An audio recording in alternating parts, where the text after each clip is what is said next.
Now then, our next guest is the hypnotist to the stars whose self-help empire covers everything from weight loss to getting rich and even curing insomnia. But now Paul McKenna has turned his hand to love with his new book, 7 Things Which Make or Break a Relationship. Good morning to you. Good morning. So this book is the book you've been asked to write for a very long time, yes. but you haven't wanted to do it because you haven't felt that in your own life you've been in the right position to offer that advice. Well, that's right. My publishers said to me about 10 years ago, could you write a book on relationships? It's a big genre. And I said, well, if I can stay in one.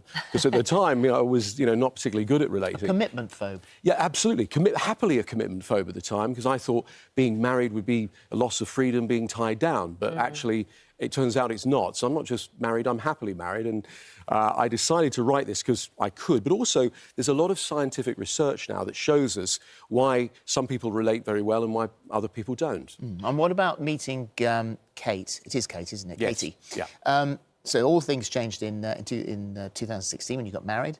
How did you meet her? What's the spreadsheet connection? Well, a friend of mine, he's a life coach. He said to me, American, he said, I noticed you date some very hot women. I said, thank you. He goes, but you don't like them.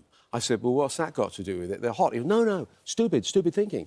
I said, well, what do you think I should do? He said, think about who do you love to be with and who you find attractive. So, given I'm a hypnotist, I put myself in a little trance, put these two ideas in my head, and my subconscious drew a spreadsheet and then a graph, and it went, Kate. Now, Kate and I worked together for about 25 years, and she started off as my assistant in running the companies.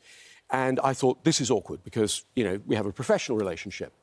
Cut to a few days later, we're in my kitchen, we've had a bottle of wine. I said, tell me something about you. This is a professional relationship. A few days later, you're in the kitchen with a bottle of wine. Yes, just enjoying each other's company.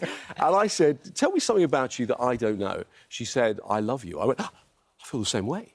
And so it was obviously a little tricky and awkward at first, but then, it meant to be.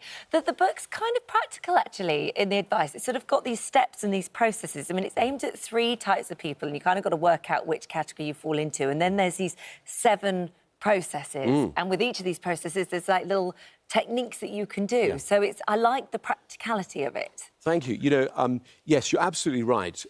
So people say, what are the 7 things? And I'll say there are 7 processes. For example, communication. Yeah. Everyone knows that communicating well is going to create a better relationship. Yes. And so a simple way to describe some of the things that people should know is that we all think in pictures, sounds and feelings, but each of us will prefer one of those modalities. So, for example, my wife's visual. So she likes to see a present, like some flowers, or an act of service, like bringing her a cup of tea in the morning. I prefer auditory, so I need to hear that somebody loves me.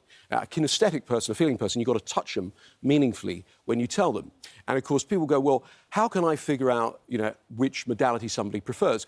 Their profession will give it away. So, for example, people who are, designers tend to be visual. I was a radio DJ for many years, so I like auditory. And then even things like the predicates they use. So my wife will say, I see what you mean, that looks good to me. I'll say, we touched, that rings a bell. I like the sound of that. And then, of course, in communication, visual people like you to look at them when you're talking to them.